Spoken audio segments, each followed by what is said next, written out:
नमस्कार प्रिय श्रोताओं। रामायण की इस हृदयस्पर्शी कथा के प्रसंग में हम उस क्षण का स्मरण करते हैं जब भगवान श्री राम अपने पिता राजा दशरथ की आज्ञा का पालन करते हुए वनवास का निर्णय लेते हैं।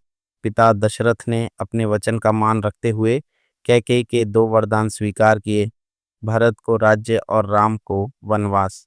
यह आदेश पाकर राम अपनी माता कौशल्या के पास पहुंचते हैं, जहां अनुज लक्ष्मण पहले से ही उपस्थित होते हैं। माता के चरण स्पर्श कर राम उनसे आशीर्वाद मांगते हैं ताकि वे वन के लिए प्रस्थान कर सकें।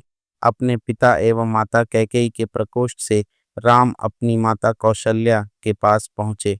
अनुज लक्ष्मण वहां पर पहले से ही उपस्थित थे। राम ने माता का चरण स्पर्श किया और कहा, हे माता।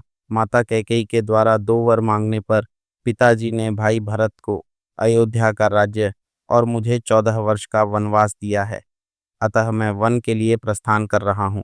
विदा होने के पूर्व आप मुझे आशीर्वाद दीजिए। राम द्वारा कहे गए इन हृदय विदारक वचनों को सुनकर कौशल्या मूर्छित हो गई।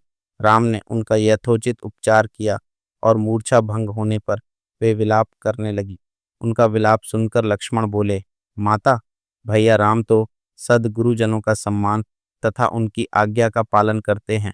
मैं समझ नहीं पा रहा हूँ कि मेरे देवता तुल्य भाई को किस अपराध में यह दंड दिया गया है।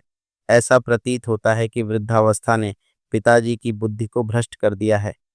उचित यही है कि बड़े भैया उनकी इस अनुचित आज्ञा का पालन न करें और निष्कंटक राज्य करें। भैया राम के विरुद्ध सिर उठाने वालों को मैं तत्काल कुचल दूंगा। राम का अपराध क्या है? उनकी नम्रता और सहनशीलता। मैं प्रतिज्ञा करता हूँ कि यदि राम के राजा बनने में भरत या उनके पक्षपाती कंटक बनेंगे तो मैं उन्हें उसी क्षण यमलोक भेज दूंगा। मैं भी उसी प्रकार आपके दुखों को दूर कर दूंगा जिस प्रकार से सूर्य अंधकार को मिटा देता है। लक्ष्मण के शब्दों से माता कौशल्या को ढांढस मिला और उन्होंने कहा, पुत्र राम, तुम्हारे छोटे भाई लक्ष्मण का कथन सत्य है। तुम मुझे इस प्रकार बिलखता छोड़कर वन के लिए प्रस्थान नहीं कर सकते। यदि पिता की आज्ञा का पालन करना तुम्हारा धर्म है तो माता की आज्ञा का पालन करना भी तुम्हारा धर्म ही है। मैं तुम्हें आज्ञा देती हूँ कि अयोध्या में रहकर मेरी सेवा करो। इस पर माता को धैर्य बंधाते हुए राम बोले, माता, आप इतनी दुर्बल कैसे हो गई? ये आज आप कैसे वचन कह रही हैं?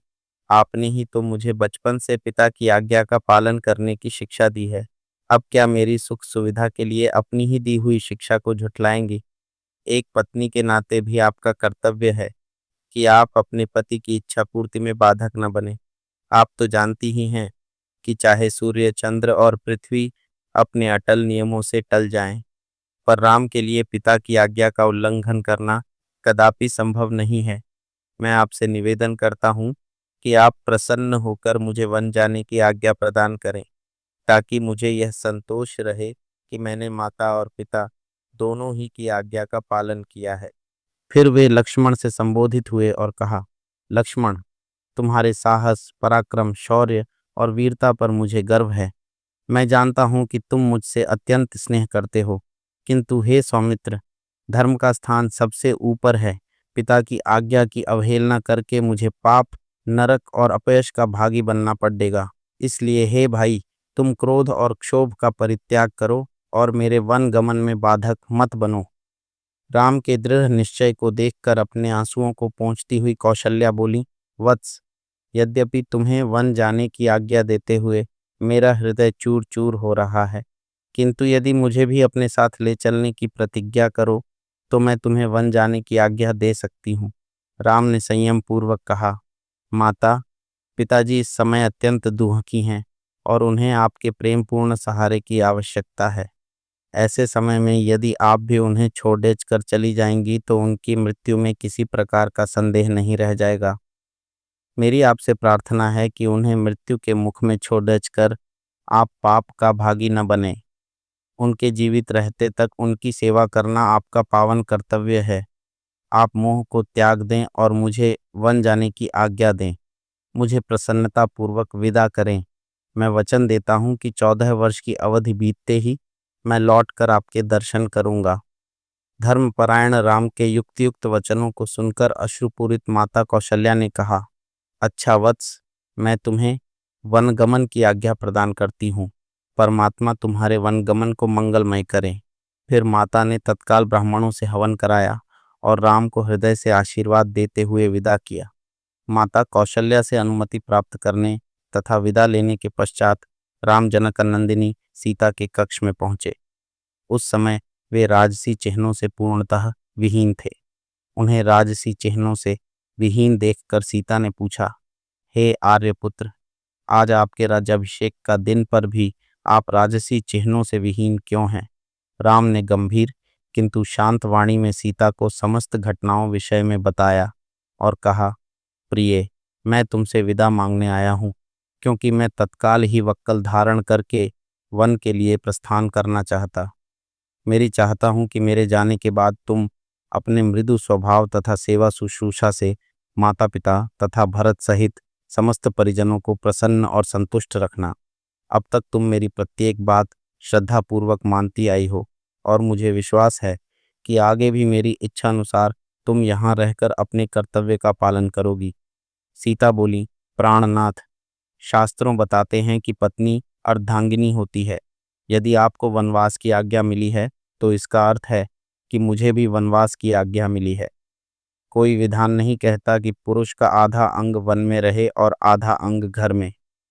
हे नाथ, स्त्री की गति तो उसके पति के साथ ही होती है, इसलिए मैं भी आपके साथ वन चलूंगी। आपके साथ रहकर वहां मैं आपके चरणों की सेवा करके अपना कर्तव्य निभाऊंगी। पति की सेवा करके पत्नी को जो अपूर्व सुख प्राप्त होता है वह सुख लोक और परलोक के सभी सुखों से बढ़ा होता है। पत्नी के लिए पति ही परमेश्वर होता है। यदि आप कंद मूल फलादि से अपनी उदर पूर्ति करेंगे तो मैं भी अपनी क्षुधा वैसे ही शांत करूंगी। आपसे अलग होकर स्वर्ग का सुख वैभव भी मैं स्वीकार नहीं कर सकती। यदि आप मेरी इस विनय और प्रार्थना की उपेक्षा करके मुझे अयोध्या में छोड़ डच जाएंगे, आपके वन के लिए प्रस्थान करते ही मैं अपना प्राण त्याग दूंगी। यही मेरी प्रतिज्ञा है।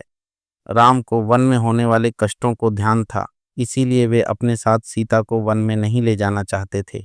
वे उन्हें समझाने का प्रयत्न करने लगे, किंतु जितना वे प्रयत्न करते थे सीता का हठ उतना ही बढ़ाते जाता था। किसी भी प्रकार से समझाने बुझाने का प्रयास करने पर वे अनेक प्रकार के शास्त्र सम्मत तर्क करने लगतीं और उनके प्रयास को विफल करती जातीं। जनकनंदिनी की इस दृढ़ता के समक्ष राम का प्रत्येक प्रयास असफल हो गया और अंत में उन्हें सीता को अपने साथ वन ले जाने की आज्ञा देने के लिए विवश होना पड़ रहा। सीता की तरह ही लक्ष्मण ने भी राम के साथ वन में जाने के लिए बहुत अनुग्रह किया। राम ने बहुत प्रकार से समझाया, किंतु लक्ष्मण उनके साथ जाने के विचार पर दृढ़ रहे। परिणाम स्वरूप राम को लक्ष्मण की दृढ़ता, स्नेह तथा अनुग्रह के सामने भी झुकना पड़ा और लक्ष्मण को भी साथ जाने की अनुमति देनी ही पड़ी। सीता और लक्ष्मण ने कौशल्या तथा सुमित्रा दोनों माताओं से आज्ञा लेने बाद अनुनय विनय करके महाराज दशरथ से भी वन जाने की अनुमति देने के लिए मना लिया। इतना करने के पश्चात लक्ष्मण शीघ्र आचार्य के पास पहुंचे और उनसे समस्त अस्त्र शस्त्रादि लेकर राम के पास उपस्थित हो गए। लक्ष्मण के आने पर राम ने कहा, हे सौमित्र, वन के लिए प्रस्थान करने के पूर्व मैं अपनी संपूर्ण संपत्ति ब्राह्मणों, दास दासियों तथा याचकों में वितरित करना चाहता हूँ, इसलिए तुम गुरु वशिष्ठ के ज्येष्ठ पुत्र को बुला लाओ। इस प्रसंग में राम के त्याग, सीता का दृढ़ संकल्प और लक्ष्मण का अपार प्रेम हमें प्रेरित करता है। रामायण का यह अंश हमें सिखाता है कि सच्चे प्रेम में त्याग और समर्पण होता है और धर्म का मार्ग हमेशा ही सर्वोपरि होता है। दोस्तों, अगर आपको हमारी ऐसी रोमांचक और मज़ेदार कहानियाँ सुनना पसंद है तो हमारे चैनल को सब्सक्राइब ज़रूर करें ताकि आप एक भी कहानी मिस न करें। हर कहानी आपको एक नई दुनिया में ले जाएगी जहां शौर्य, वीरता और रोमांच का संगम होगा। तो देर किस बात की, अभी सब्सक्राइब करें और हमारे साथ इस अद्भुत सफ़र का हिस्सा बनें।